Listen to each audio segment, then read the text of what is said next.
Y hoy vamos a hablar de este pasaje de los juicios de las primeras 4 trompetas, el séptimo sello. Apocalipsis 8, versículo 1. Invito a que usted lo busque en su Biblia y vamos a proceder a leerlo. Y dice de esta manera: Cuando abrió el séptimo sello, se hizo silencio en el cielo como por media hora. Y vi a los 7 ángeles que estaban en pie ante Dios, y se les dieron 7 trompetas.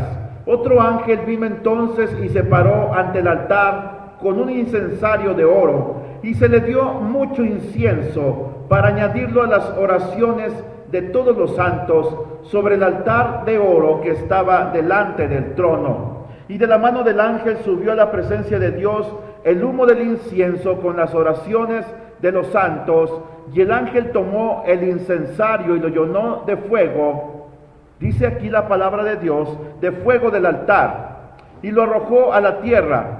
Y hubo truenos y voces y relámpagos y un terremoto. Como introducción quiero decirle a usted que la apertura del séptimo sello, porque dice el versículo 1 que cuando Jesucristo abrió el séptimo sello, se hizo silencio en el cielo como por media hora. La apertura del séptimo sello trae consigo los juicios de las trompetas.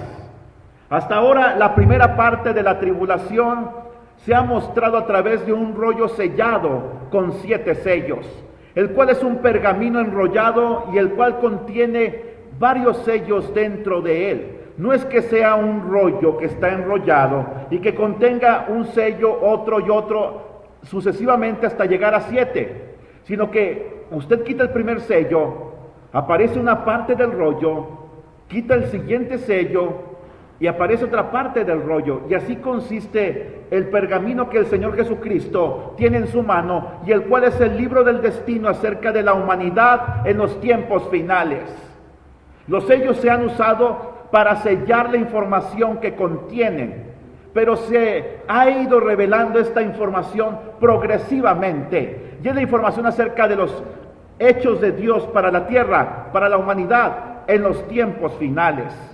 El primer sello está en la cubierta del rollo, mientras que el séptimo sello, que es el que vamos a estudiar a partir de ahora, se encuentra al interior del rollo. Es el último sello, pero este último sello es el más importante por su contenido y por la crudeza de la información que contiene, porque a partir de ahora, del séptimo sello, los juicios sobre la tierra van a ser cada vez más intensos. A partir de ahora los juicios van a seguir mostrando misericordia, pero esta misericordia, mientras crece el juicio, la misericordia se va atenuando y desapareciendo, hasta que llega el punto en que el hombre, mientras más intenso es el juicio, menos quiere saber de Dios, más se rebela contra Él. Así que este séptimo sello prácticamente nos revela el resto del libro de Apocalipsis y el plan de Dios para la humanidad y para la tierra. Anuncia aquí la palabra de Dios que hubo media hora de silencio. Este silencio es una expectativa, el presagio de que algo asombroso va a acontecer. La palabra de Dios dice que los cielos cuentan la gloria de Dios y el firmamento anuncia la obra de sus manos. La naturaleza, la creación misma habla acerca de la grandeza de Dios, aun cuando nosotros no podamos escuchar una voz. Usted sabe que la naturaleza habla de Dios, pero ahora la naturaleza guarda la respiración. Los ángeles guardan la respiración.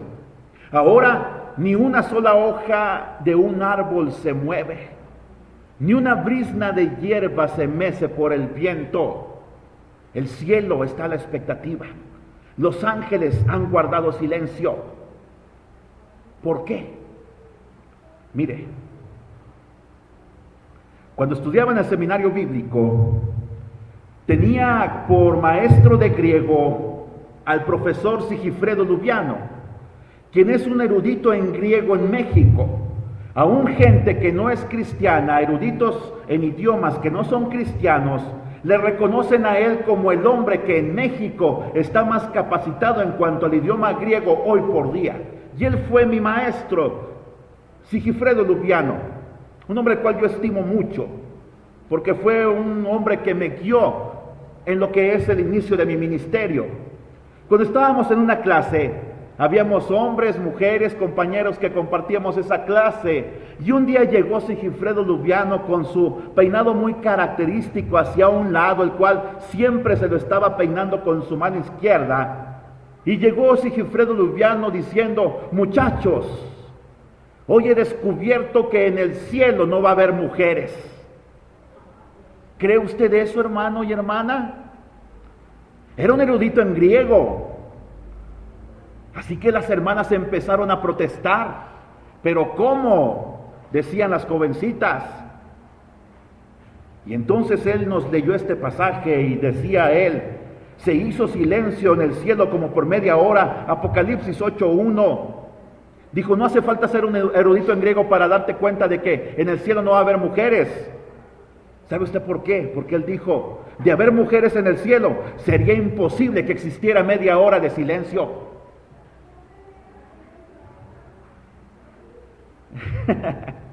No crean que es misoginia, él lo dijo para romper el hielo en la clase.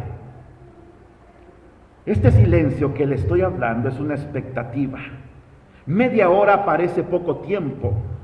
Sin embargo, cuando comprendemos la gravedad de las catástrofes que se acercan a la tierra, nos damos cuenta que esta media hora de silencio es necesaria. Dios le está advirtiendo a la humanidad. Usted puede escuchar siempre ruido. De hecho, hay una contaminación que se le llama contaminación audiovisual. Usted sale afuera y ve postes, ve cables por todos lados, ve todo tipo de propaganda. Es la contaminación visual. Pero la contaminación auditiva es que el hombre siempre está preocupado por crear un sonido. A la gente no le gusta estar en silencio. A la gente no le gusta estar en silencio. Pero va a haber un silencio que va a ser perceptible por toda la humanidad. Ahora el cielo entero se convierte en espectador del juicio que se acerca sobre los habitantes de la tierra. Mire, en segundo lugar, hablemos acerca de los 7 ángeles encargados de anunciar los juicios. El versículo 1 dice aquí que luego el apóstol Juan vio 7 ángeles que estaban de pie ante Dios y se les dieron a cada uno 7 trompetas. Así que el séptimo sello, el evento que contiene, son 7 trompetas. No es solamente un evento de media hora de silencio, son 7 trompetas. La media hora de silencio es solamente una pausa. A estos ángeles se les dan 7 trompetas. Así que el simbolismo de la trompeta es muy marcado y es muy claro aquí en la palabra de Dios. Antiguamente, la trompeta era utilizada para convocar al pueblo a las fiestas solemnes dedicadas a Jehová. Especialmente el séptimo mes de cada año, el primer día, el cual se le conocía como el día de la expiación, era el lugar y era la ocasión en la cual el sumo sacerdote se ponía sus vestiduras de gala, se ponía la mitra que estaba sobre su cabeza y que decía santidad a Jehová, se ponía el efod de lino, se ponía aquella parte que llevaba sobre su pecho, conocida como el pectoral, y que contenía 12 piedras engarzadas con oro finísimo, y las cuales representaban a cada una de las tribus de Israel. Se ponían las campanillas sobre sus hombros y las campanillas que colgaban de su vestido, lo cual anunciaba que mientras sonaban estas campanillas, él permanecía con vida. Y después de él ofrecer el holocausto, llevaba la sangre del sacrificio al lugar santísimo. Y allí estaba el arca del pacto cubierta de oro, con los querubines encima de la tapa, y la rociaba con sangre.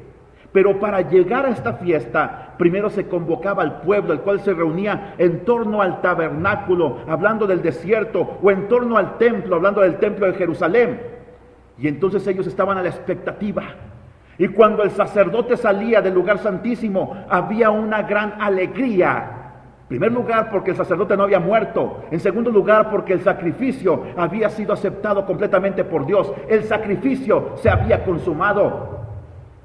Así que la trompeta era importante porque anunciaba que el pueblo debería de congregarse en torno a Dios para que sus pecados fueran no perdonados, sino cubiertos. Hasta el próximo año, cuando el sacerdote volvía a entrar a aquel lugar. Mire, Levítico 25:9, le invito a que busque este pasaje porque habla de esta santa convocación que conocemos como el día de la expiación. Nosotros no somos el pueblo de Israel, nosotros no somos el pueblo judío, sin embargo es bueno conocer estas cosas porque hoy anda un grupo de gente que se quiere infiltrar a las iglesias, el cual conocemos como los judaizantes, que quieren que volvamos a todas estas cosas que aunque son hermosas, no son para nosotros. Nosotros somos la iglesia, no somos el pueblo de Israel. Nuestro sacrificio es vivo, santo y agradable a Dios. Usted no tiene que traer un cordero aquí para sacrificarlo. Mire, Levítico 25:9. ¿Tiene usted este pasaje? Dice de esta manera: entonces harás tocar fuertemente la trompeta en el mes séptimo, a los 10 días del mes. El día de la expiación haréis tocar la trompeta por toda vuestra tierra. Era para convocar al pueblo a las fiestas solemnes de Jehová. Pero además la trompeta era utilizada para indicar que el pueblo debía avanzar. Números 10:12, ahí en el Antiguo Testamento, Números capítulo 10, versículo 12. Voy a avanzar un poquito rápido porque la clase está un poquito extensa y no quiero darle demasiado tiempo el día de hoy, más de 45 minutos, y espero cumplirlo sinceramente.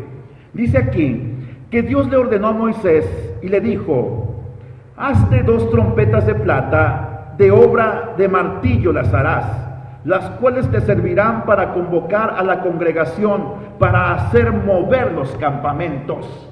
Era una señal de que el pueblo tenía que avanzar. El pueblo no se podía mover sin que el hombre de Dios diera la indicación a las trompetas para que sonaran, y entonces el pueblo avanzaría. Hoy la gente tiene que estar a la expectativa de que el hombre, de que el siervo de Dios les dé indicaciones para avanzar. Hay gente que a veces se desespera por la obra de Dios. Y mire que una vez tiene que soportar una gran presión, porque hay tantas cosas que hacer en la iglesia, pero uno tiene que esperar a que Dios le dé la indicación, y entonces uno le ordena al pueblo avanzar o detenerse. Y si hay que avanzar es porque Dios lo ha indicado, y si hay que detenernos es porque Dios nos está diciendo que nos detengamos por un momento y que meditemos acerca de lo que vamos a hacer. Pero además, mire, ahí está esa imagen del shofar, el cual era un cuerno de carnero. Aunque las trompetas que Moisés hizo eran de plata, también se usaba un cuerno de carnero, conocido como shofar, el cual también era usado para convocar al pueblo a la guerra. Números 10:9 lo menciona, Jueces 7:19 y 20, Nehemías 4:20 menciona que cuando el pueblo estaba en tiempo de guerra, ellos convocaban a la multitud, al ejército, para que se prepararan para la guerra. Así que nosotros también estamos en una guerra, ¿lo sabe usted? Nuestra guerra no es carnal, nuestra guerra no es contra ejércitos de carne y hueso, nuestra guerra es una guerra espiritual. Pero quiero dejar algo bien marcado. Hoy ha surgido el día de hoy una tendencia entre el pueblo cristiano, entre las iglesias, a hacer una guerra espiritual mediante el uso del shofar o el cuerno de carnero. Mire, anoche, aunque no pude grabar el sonido y traérselo el día de hoy, anoche puse la imagen en un video y Lázaro estaba conmigo, en internet lo estuvimos escuchando. El shofar, cuando se usa bien, produce un sonido sordo pero muy hermoso, que prácticamente te hace que se te erice la piel. Pero el shofar no es más que un instrumento solamente, instrumento musical, como una guitarra, como un teclado. Dios habla de la adoración con instrumentos de música, de cuerdas, instrumentos que conocemos como instrumentos musicales. Pero yo quiero aclarar esto, que es una falacia que la guerra espiritual se hace tocando el shofar. Un día prendí una estación de radio de aquí de Saltillo y escuché que estaban tocando el shofar y haciendo guerra espiritual, pero no lo tocaban con una melodía como lo escuchamos anoche, ¿verdad, Lázaro? Lo tocaban así, solamente un sonido sordo, ambiguo. No, y dice el apóstol Pablo que lo que se hace para Dios se hace decentemente y con orden. Y supuestamente ellos estaban haciendo guerra espiritual. Yo respeto la posición, no me estoy mofando, aunque hay gente que se mofa de esto. Pero quiero aclarar que la guerra espiritual auténtica no se hace tocando el shofar. Mire, Efesios 6, del 10 al 20. Aquí el apóstol Pablo nos da todo lo que es la armadura espiritual, la armadura con la cual usted se va a proteger de las acechanzas de Satanás. Pero quiero aclarar una cosa, aquí no aparece ningún instrumento de viento, o de cuerdas o de metales como parte de la armadura de Dios. El creyente debe usar la armadura de Dios contra las acechanzas de nuestro peor enemigo. Pero los creyentes hacemos la guerra espiritual cuando seguimos las instrucciones de la palabra de Dios. ¿Y cuáles son? Efesios 6, 18 al 19, mire lo que dice: orando en todo tiempo con toda oración y súplica en el Espíritu, y velad con perseverancia y súplica por todos los santos y por mí, dice el apóstol Pablo, a fin de que al abrir mi boca me sea dada palabra para dar a conocer con denuedo ¿qué? El misterio del Evangelio. ¿Sabe usted cómo hacemos guerra espiritual usted y yo?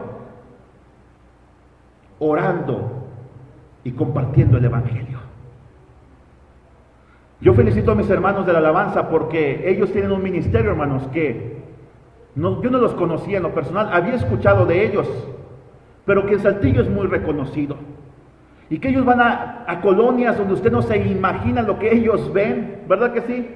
A lugares, a pueblos, a ranchos. Son gente humilde que sirven a Dios con todo el corazón. Y ellos van y hacen guerra espiritual, pero compartiendo la palabra, a través de cantos. Yo por eso respeto su ministerio, porque ante todo lo que vi en mi hermano Abel Prado es humildad. Humildad, y eso de veras que se aprecia mucho en un ministerio. Pero la guerra espiritual auténtica, hermanos, no se hace tocando un instrumento, se hace a través de la oración y a través de la predicación del Evangelio. Sí, también se hace a través de la alabanza, porque a través de la alabanza tú eres consolado, eres confortado, incluso eres controlado a veces. Tu temperamento se controla. ¿Recuerdan ustedes cuando Saúl mandó llamar a David para que David tocara la lira y el endemoniado Saúl se tranquilizaba?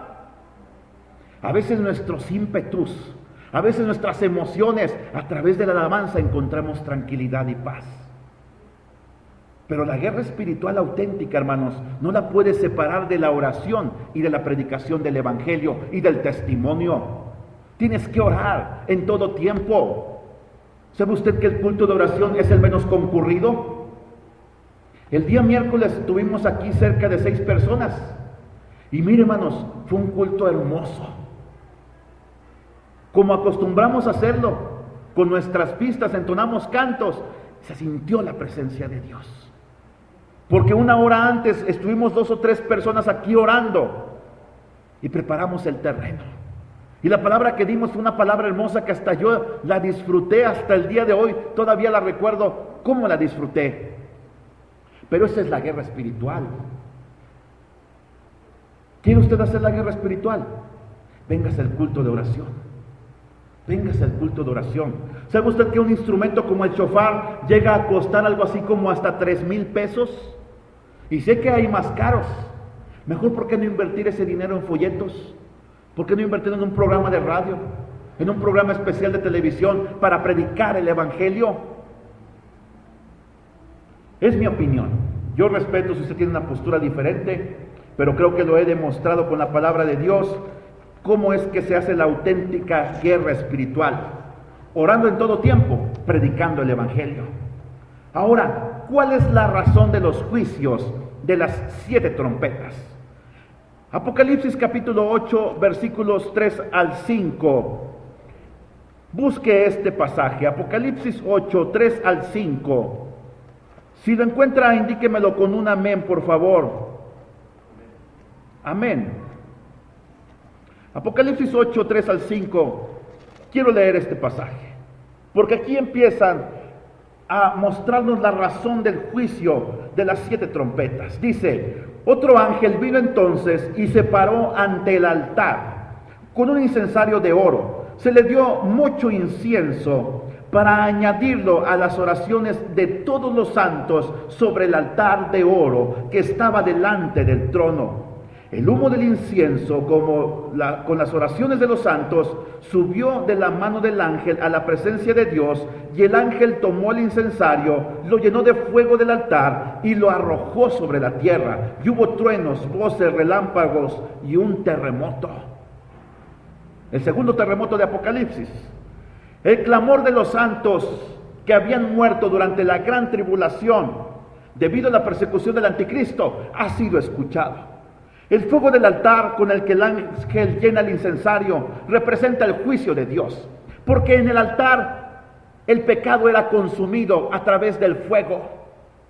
¿Sabe usted que por eso existe el infierno? Porque en el infierno la gente que no le entrega su vida a Cristo va a ser consumida eternamente. Así que o tus pecados son consumidos en el infierno eternamente, o son pagados por Cristo en la cruz del Calvario eternamente. Solamente tienes 2 opciones, no hay más para ti, para mí. Por eso es que tiene gran simbología esto que estamos leyendo nosotros aquí. Sofonías 1, 17 y 18 dice de esta manera. Y es palabra de Dios, dice él: llenaré de tribulación a los hombres, andarán como... Ese es el día de la ira de Jehová. Es lo que Dios está anunciando, que el pecado tiene que ser pagado. La paga del pecado es la muerte. Y el hombre vive muerto espiritualmente. Pues ahora Dios está mostrando su indignación contra los pecadores, que no solamente le rechazaron, sino que han matado a sus mártires, a sus santos. Estos juicios de las 7 trompetas anuncian la inminencia de la segunda venida de Jesucristo para establecer su reino en la tierra. Apocalipsis 11:15. Busque ese pasaje, por favor. Busque ese pasaje. Quiero leer esto. Apocalipsis 11:15. Anuncia de que Cristo viene a establecer su reino en la tierra, de que Él tiene el control de las cosas. El 7º ángel tocó la trompeta y hubo grandes voces en el cielo que decían: los reinos del mundo han venido a ser de nuestro Señor y de su Cristo, y Él reinará por los siglos de los siglos. En medio del juicio, Dios le anuncia al mundo que el mundo le pertenece. Hasta ahora los pecadores piensan que ellos tienen el control de todo. Hasta ahora los zetas piensan que tienen el control de la nación. Hasta ahora los corruptos piensan que tienen el control del dinero que se maneja en esta nación. Hasta ahora los asesinos piensan que tienen las vidas de sus semejantes en sus manos. Pero Dios tiene el control de todas las cosas. Dios tiene el control de todas las cosas. En tu trabajo, no creas que a Dios no le preocupa lo que estás padeciendo. En tu bolsillo vacío, no creas que a Dios no le interesa. En el sufrimiento que padeces por la enfermedad, no creas que a Dios no le importa. Cuando has perdido un hijo, cuando has perdido a tu madre o a tu padre, o a tu esposo o a tu esposa, cuando has perdido la salud, no creas que a Dios no le importa. A Dios le interesa. Pero ahora Dios está hablando aquí de que Él paga factura a los pecadores que le han rechazado. Esto que estamos hablando tiene su correspondiente versión profética en el Antiguo Testamento. Josué capítulo 6, versículos 4 y 5, no lo busque. Usted conoce ese pasaje. Habla de la destrucción de los muros de Jericó. Jericó fue prácticamente una victoria simbólica para el pueblo de Israel, porque fue la primera ciudad que ellos encontraron en la tierra de Canaán. Era una tierra que había afrentado a Dios y a la humanidad porque estaba cubierta con la sangre del pecado que ellos llevaban a cabo. Era una población que llevaba sacrificios en los cuales llevaban a sus niños ante los altares y los sacrificaban y los mataban y los asesinaban. Niños recién nacidos que ponían sobre los brazos incandescentes del dios Moloch. Y mientras los niños gritaban de dolor y morían, ellos tocaban trompetas y tocaban tambores para callar esos gritos. ¿Cree usted que Dios no le indigna eso? Hablemos en el presente del aborto, por ejemplo. 500,000 niños mueren cada año en México a causa del aborto. No es una cifra pequeña. Nos quejamos de los 6 millones de judíos que mató Hitler. Pero ¿quién se ha quejado? ¿Quién ha lamentado esos millones de niños que han muerto alrededor del mundo cada año producto del aborto provocado?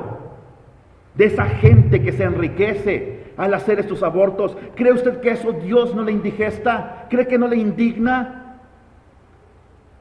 Hay gente que dice, y estaba escuchando un programa de History Channel, hay un programa que están pasando los sábados a las 11 de la noche, incluso hoy lo puede escuchar en la tarde, cheque el horario ahí en History Channel, acerca de las batallas antes de Cristo, y trataron la batalla de Jericó, y presentan a Josué, presentan a Josué ellos como si Josué fuera un desalmado, pero Dios estaba detrás de Josué, porque fue un instrumento del pueblo de Israel para castigar esas naciones que se opusieron a Dios constantemente, hasta que colmaron la copa de la ira de Dios, y Dios los castigó, y por eso los esparció, por eso los destruyó en esa tierra de Canaán, y se la entregó al pueblo de Dios, al pueblo de Israel. ¿Se fija usted que lo que ha acontecido en el pasado, hoy también tiene su correspondencia? Viene un día, cuando al tocar la séptima trompeta, los muros del mundo representados por la autosuficiencia, la indiferencia, a todo aquello que tiene que ver con lo santo, los muros representados por los crímenes contra los hijos de Dios caerán, producirán un estrépito, un caos, mientras el reino de Dios se establece en la tierra. Estas trompetas lo que están anunciando es que los muros de autosuficiencia, de pecado de la humanidad se están cayendo. Y en ese programa que yo le comentaba, escuchaba cómo decían, y hasta me daba risa, que en realidad los muros no se cayeron, que solamente se cayó una parte del muro. Que lo que sucedió fue que cuando Rahab puso aquel cordón de grana colgando sobre su ventana, fue una señal para que por allí entraran espías del pueblo de Dios. Así que mientras el pueblo rodeaba a la ciudad de Jericó cada día, porque esa fue la indicación de Dios, dicen esta gente, pseudocientíficos y pseudoteólogos, dicen ellos que era un distractor para que mientras entrara un cuerpo de algo así como los marines del día de hoy de ejército de Estados Unidos, algo así como el FBI, como la CIA, que entraron espías y que entraron en grupos pequeños a la casa de Rahab, y cuando llegó el sonido de la trompeta, fue la señal para que ellos empezaran a atacar dentro de la ciudad. ¿Cree usted eso? Luego abrieron las puertas y derrumbaron los muros, los hicieron caer. Eso no es cierto. Fue Dios quien destruyó los muros. La palabra de Dios lo dice. La gente trata de demeritar lo que Dios está haciendo. Dios, a través de terremotos, de maremotos, de tornados como nunca se habían visto, Dios está lavando, está haciéndole mostrar a la gente que le han rechazado. Y que tú no puedes rechazar al Hijo de Dios conscientemente y burlarte de Él y salirte con la tuya. Escuché el testimonio de una mujer que esta semana me dijo: pastor, mi esposo me dice, pues yo ando en adulterio, pero mira, como yo no soy hijo de Dios, no soy cristiano, a mí por eso Dios no me castiga. Y este hombre lleva al colmo su maldad cuando dice: es más, yo soy Dios. ¡Qué necio! Así ha dicho el insensato. Dice el necio en su corazón: no hay Dios. Los ateos dicen en su corazón: no hay Dios. Y están diciendo: yo soy Dios. ¡Qué insensato es eso! Le dije a esa mujer: si él no se arrepiente, le va a caer una enfermedad, le dije. Hubo un hombre en el libro de Hechos, capítulo 12, que no dio gloria a Dios, un hombre llamado Herodes. La gente decía, voz de Dios y no de hombre. Y como él no dio gloria a Dios, dice que un ángel lo hirió y murió comido de gusanos. Cuidado cuando la gente quiere quitarle la gloria a Dios, cuando la gente desprecia a Dios y a Jesucristo. Dios nos está dando muchas oportunidades. De hecho, en cada juicio se ve una muestra de misericordia. Porque si usted se fija en los juicios que vamos a ver a continuación, estos juicios son parciales todavía, no afectan al globo terráqueo en su totalidad. Veamos la primera trompeta. Veamos la primera trompeta en Apocalipsis 8, versículos 6 y 7. Dice aquí, el primer ángel tocó la trompeta y hubo granizo y fuego mezclados con sangre, que fueron lanzados sobre la tierra, y se quemó la tercera parte de los árboles, y toda la tierra verde fue quemada. ¿Se fija usted? La tercera parte de la tierra, y toda la tierra, dice aquí, y toda la hierba verde fue quemada.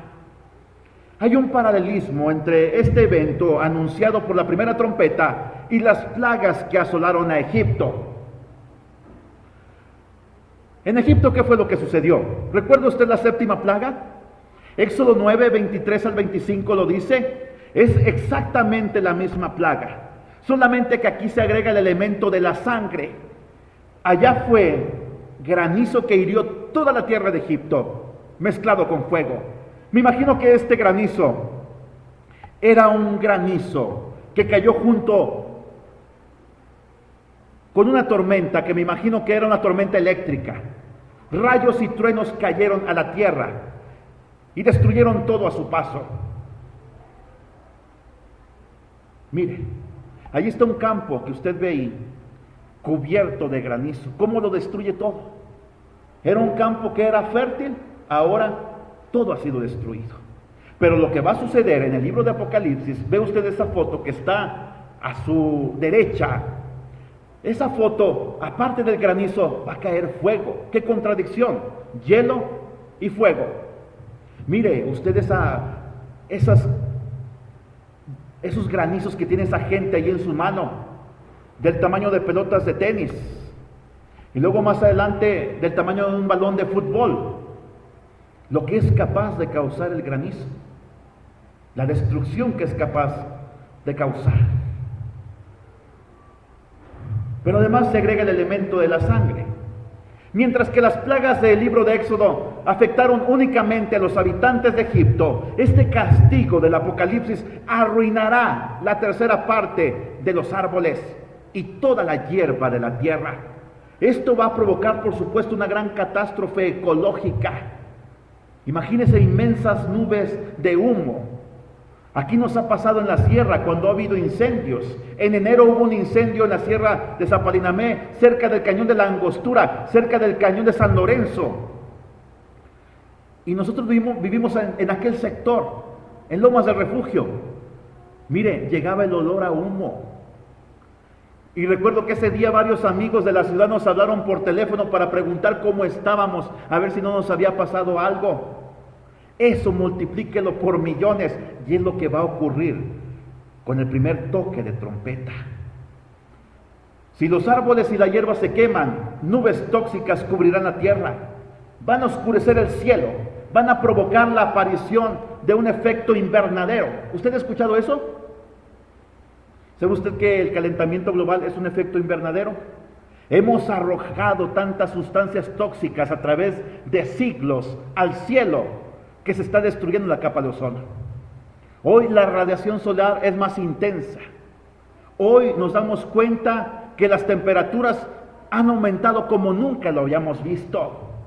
Me decía Moisés, estuvo en la ciudad de McAllen algunas semanas en días pasados, dice, hace un calor criminal, y más criminal es que andes en un automóvil sin aire acondicionado.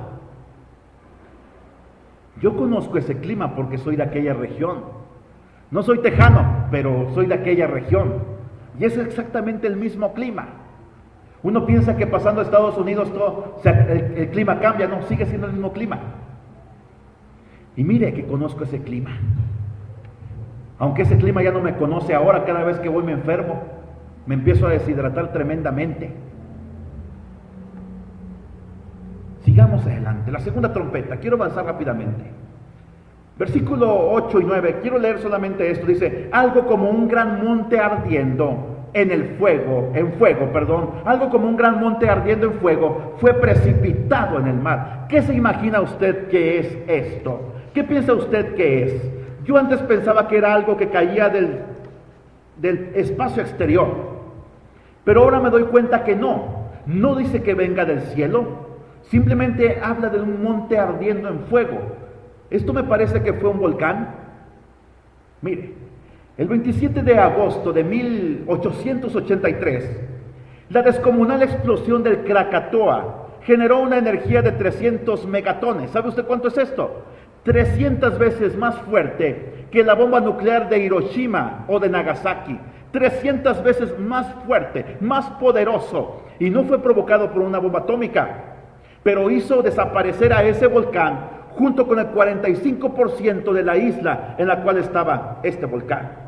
Produjo entre 35 y 50 metros olas que barrieron todas las islas que estaban a su alrededor.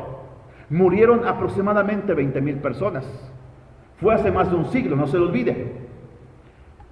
Pero no solamente las olas mataron en ese día, enormes coladas piroclásticas, que no es nada más que el fuego que sale con toda su fuerza del volcán, junto con piedras, junto con ceniza, junto con magma, viajaron sobre el fondo del mar y emergieron en las costas de Java y Sumatra, hicieron hervir el agua y arrastraron todo a su paso. Fue tanta la intensidad de esta explosión que se provocó una baja en las temperaturas durante varias décadas. Hay imágenes de incluso de las cataratas del Niágara que se congelaron. La gente podía cruzar esa parte a pie, porque fue lo que se provocó. Las cosechas fueron impactadas en las siguientes décadas, por supuesto. Este evento no es nuevo. En 1823, la explosión de un volcán en las islas Aleutianas, en el Pacífico Norte, provocó que las aguas se volvieran amargas e inútiles. Hay una isla que está ubicada en Palma de Mallorca, en una de las Islas Canarias, en España, y hay un volcán que se anuncia que próximamente podría hacer explosión y caerse literalmente al mar este volcán, y entonces provocaría un gran tsunami en Norteamérica. Incluso llegaría a las playas de mi Matamoros querido, nunca te podré olvidar.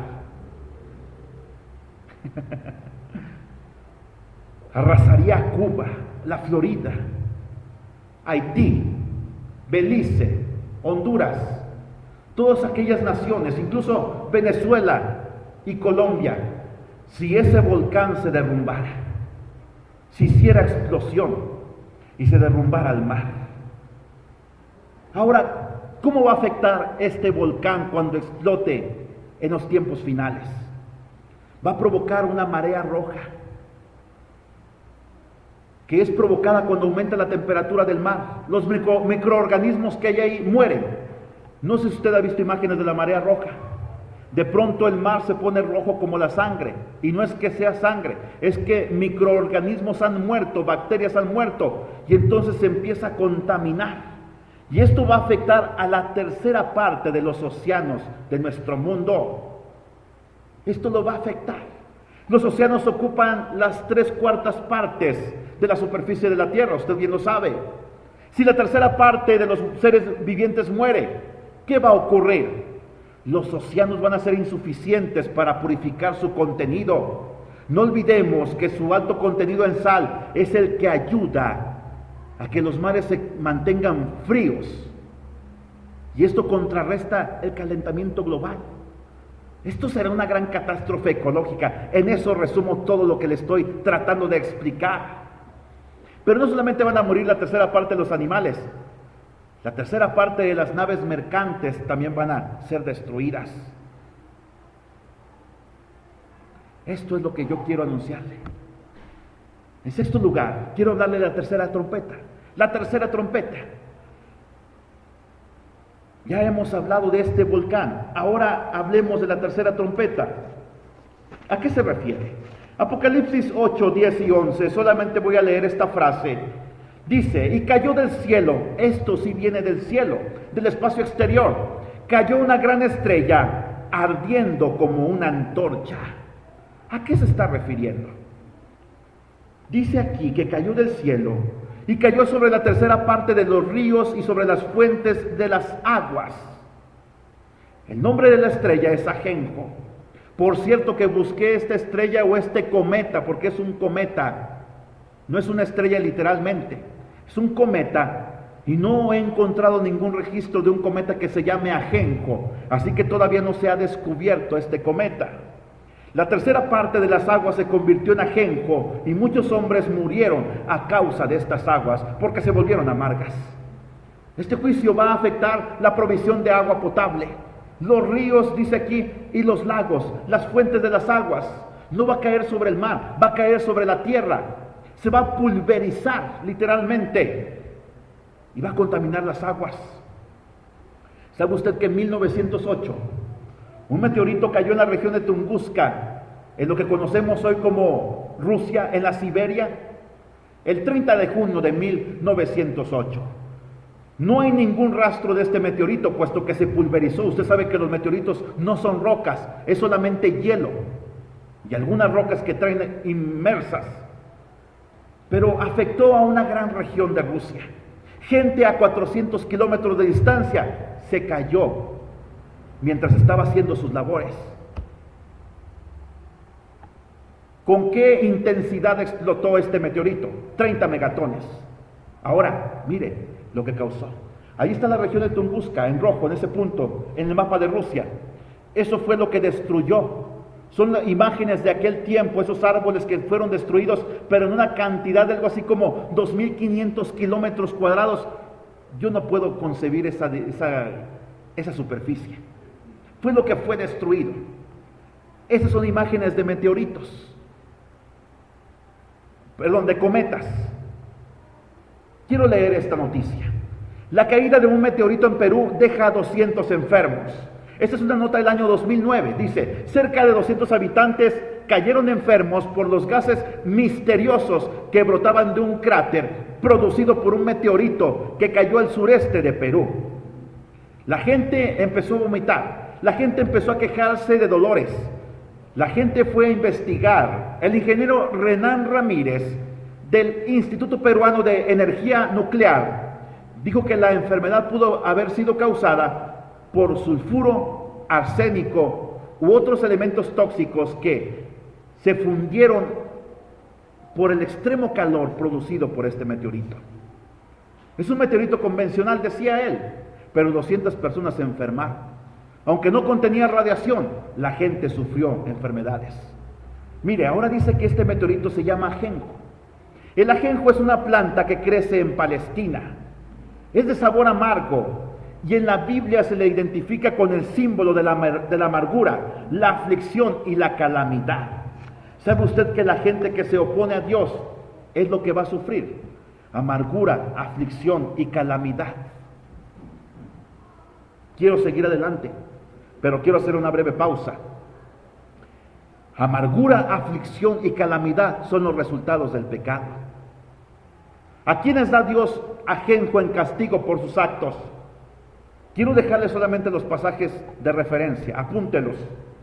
En Proverbios 5 y 4 menciona que la gente que atraviesa por el valle del adulterio, que se entrega a las caricias, al acto sexual con alguien que no es su esposo o su esposa, si no se arrepienten, y quiero aclarar esto, Dios dice, va a venir ajenjo a tu vida, va a venir amargura, lo vas a perder todo, la salud, tu trabajo, la paz sobre todo, a tus hijos, tu relación con Dios. Si no te arrepientes, Dios te va a dar ajenjo en castigo por tus actos.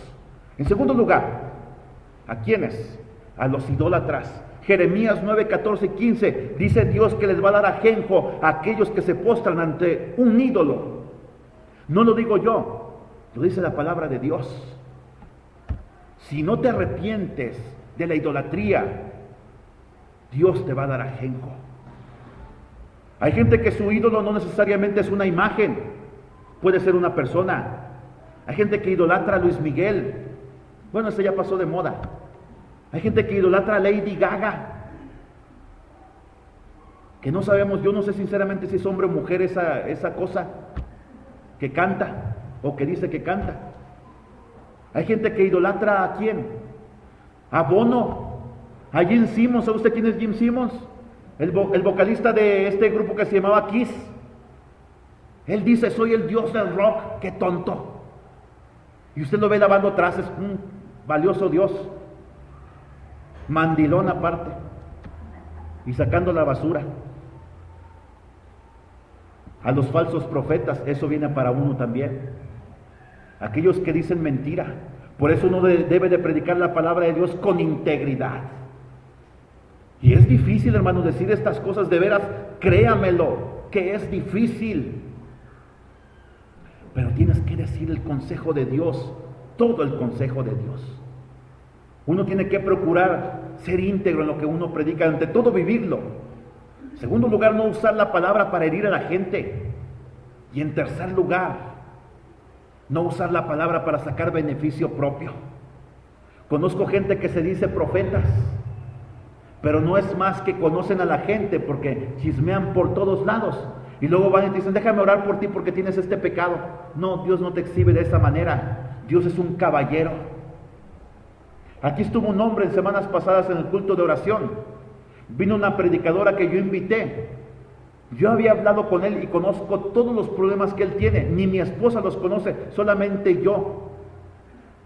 Y esta predicadora vino y al final hizo una oración por él bien hermosa. Le dijo, mira, Dios te va a ayudar en esto y en esto, en tu relación matrimonial, en tu relación con tus padres, en tu adicción. Nadie le había dicho a esta mujer lo que él estaba pasando. Dios se lo dijo a ella. Y él luego me dijo, oye, ¿te fijas? Dice, Dios me habló a través de esa mujer. Yo sentí bien bonito. Le dije, pero te fijas que Dios es un caballero. Dios no te exhibió ni a ti ni a tu esposa. Que Dios es hermoso, porque Dios siempre busca tu restauración. Pero el hombre, cuando conscientemente se entrega a estos tres pecados, el hombre se va a buscar amargura. Cuidado con aquellos siervos de Dios que adulteran la palabra, con aquellos que usted ve predicando con un maletín, encorbatados cada fin de semana, especialmente el sábado, con aquellos que usted ve en bicicletas, que va un morenito y un güerito, los mormones, que adulteran la palabra de Dios, que te empiezan a hablar de Jesucristo, pero luego te exhiben a José Smith como si él fuera algo cercano a Dios. Los testigos de Jehová que niegan la divinidad de Jesucristo, que tratan al Espíritu Santo como si fuera una energía eléctrica, como esa estática que se está escuchando. Así tratan al Espíritu Santo. Cuidado. Cuidado, porque Dios un día lo va a demandar. Y precisamente en el tiempo de Apocalipsis, estos tres pecados van a prevalecer durante la gran tribulación. Estos tres pecados prevalecerán. Apocalipsis 9, 20 y 21. ¿Me cambia la pila, por favor, man? Porque está descargando. Gracias. Apágalo, por favor. Estos tres pecados van a prevalecer durante la gran tribulación. Allí está la referencia bíblica. Y dice, y no se arrepintieron de sus obras. Hermano, yo puedo entender que tú y yo batallemos con alguno de estos tres pecados, pero Dios dice, arrepiéntete. Arrepentirte es apartarte, cambiar tu mente, ajustarte a lo que Dios dice, confiar en Dios, que si tú te apartas, Él se va a encargar de restaurarte, de que nada te falte. Ahí ve usted esa gente cargando imágenes de la Virgen de Guadalupe, de la Virgen María, crucifijos. Lo ven como una fuente de sustento. Quiero seguir adelante porque estamos llegando al final. La cuarta trompeta dice, y fue herida la tercera parte del sol, la tercera parte de la luna y la tercera parte de las estrellas. Este juicio va a afectar al sol. ¿De qué manera? Va a provocar manchas solares visibles a simple vista. El sol va a ser herido. Quiero mostrarle las imágenes de una mancha solar provocada por una especie de explosión. Ahí se ve en esa foto que está el sol inmenso. Se ve una pequeña mancha, pero ahora imagínese que esa mancha se multiplique por miles, que la tercera parte del sol sea herida. Ahí está en la foto de abajo lo que provoca una explosión solar.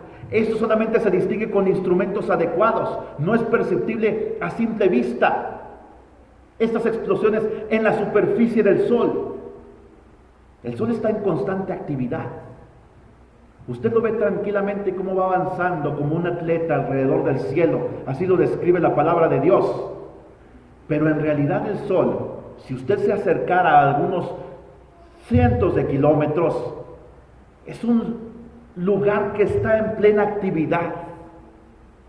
Es unas manchas solares. Cristo anunció este juicio. Cristo mismo lo anunció en Mateo 24, versículos 20 al 22. Mire lo que Él dijo. A pesar de que es un juicio tremendo, hay misericordia. Dice aquí, habrá entonces gran tribulación, la cual no ha habido desde el principio del mundo ni hasta ahora, y ni la habrá. Y si aquellos días no fueran acortados, nadie será salvo. Pero por causa de los escogidos, aquellos días serán acortados. El sol, al estar herido, los días van a durar menos. Incluso en la noche, la luna, aunque esté resplandeciente, no va a transmitir tanta luz. ¿Ha visto usted la luna cuando ocurre un eclipse lunar? ¿La ha visto? ¿A poco no siente usted algo tenebroso? Bueno, algunos dijeron que no, ¿verdad? Yo sí, a veces. Sobre todo cuando no estoy enterado de que va a ocurrir algo así. Y sobre todo cuando mi esposa está teniendo la ropa y entra gritando en la casa, mira la luna cómo está. Sí siente uno algo tenebroso. Conclusión. Finalmente, hermanos, la siguiente visión que Juan tiene es la de un ángel que está en medio del cielo, que anuncia 3 ay. Es que ahora el cielo, después de guardar silencio, ahora hace lamentación por los habitantes de la tierra. Es una señal de compasión. Estos 3 ay que siguen, en la última parte de este capítulo que hemos empezado a predicar el día de hoy, son los juicios representados por las últimas trompetas. La plaga de langostas demoníacas, que la próxima semana la veremos. Es una plaga que ya no tiene que ver con la naturaleza. Aquí ya es algo sobrenatural y demoníaco. Los demonios se van a soltar sobre la tierra. El infierno se va a desatar sobre la tierra. Se va a abrir un abismo. Y Dios va a permitir que los demonios salgan a atacar a la humanidad. Es solamente el principio de lo que veremos la próxima semana. Así que yo le invito, hermanos, a que reflexionemos acerca de esto. Simplemente le hago una invitación, hermanos. La oración es nuestra principal arma de ataque contra los ataques del enemigo. ¿Quiere usted hacer guerra espiritual? Porque hay una guerra espiritual. Satanás está tratando a usted de destruirle. Quiere que su familia sea destruida, que tu matrimonio sea destruido. Quiere que tus hijos sean arrastrados al vicio y al pecado. ¿Qué es lo que vas a hacer? Vas a hacer guerra espiritual, pero como debe de ser, no con extravagancias, no tocando trompetas, sino postrándote ante el altar de Dios y clamando por los tuyos. Tienes la invitación. Si alguna enseñanza nos deja todo esto, es que hay que hacer guerra espiritual hoy para ganar a nuestra familia, para ganar a tus hijos, para ganar a tu esposo o tu esposa para Cristo, para que tu esposo o tu esposa dejen sus malos caminos y se conviertan a Cristo verdaderamente y se arrepientan verdaderamente, para que la gente venga a escuchar la palabra de Dios. Miren, hermanos, un clamor hay en mi corazón a Dios cada vez que vengo y oro. Le digo, Dios, no me siento el más capacitado de todos los hombres para esta labor, Si algo me mantiene, es solamente un llamamiento que tú me hiciste hace 16 años. Es lo único que me mantiene. Y esa promesa de que tú estarías conmigo. Trato de ser fiel a mi labor, pero no me siento el más capaz de los hombres. Siento que tengo muchas fallas, muchos errores aún que tú tienes que tratar conmigo. Pero quiero una cosa, Señor. Quiero ser honesto y sincero en lo que estoy haciendo. En eso sí, Señor, no te voy a fallar. En eso me voy a esforzar al máximo. Podré tener muchos errores, pero nunca voy a dejar de ser honesto y sincero. Tengo que compartir la palabra como es. Aunque hay gente a la que a veces esto le molesta. No puedo yo consentir a la gente. Y de veras que creo que no soy demasiado duro. ¿Verdad que no, hermanos? Simplemente digo las cosas como son. Y le digo a Dios, mi único interés, Señor, es que la gente que pasa por aquí sepa que aquí hay un pueblo de Dios que te alaba, que te espera. Que la gente al pasar por aquí se sienta invadida, se sienta impelida a entrar a este lugar y que te conozcan a ti. Es mi único interés, Señor. No te pido más. Ver vidas restauradas, esa es mi recompensa. Ver a este hombre que ha venido cada miércoles durante el último mes, ¿verdad que sí, hermana Mari? Que hemos visto el cambio en su vida, que hace un mes dejó la droga, que sus amigos dicen, oye, pues ¿qué te pasó? Y saca él una Biblia que yo le regalé y dice, es que esta es mi droga ahora. Y usted lo vería la primera vez que llegó a este lugar, así mire, eran los huesos de sus piernas, y ya está agarrando rubor en sus cachetes, porque ahora ya come más, ahora que dejó el vicio. Véngase un miércoles, experimente la presencia de Dios aquí, hermanos. De veras que se requiere persistencia para hacerlo.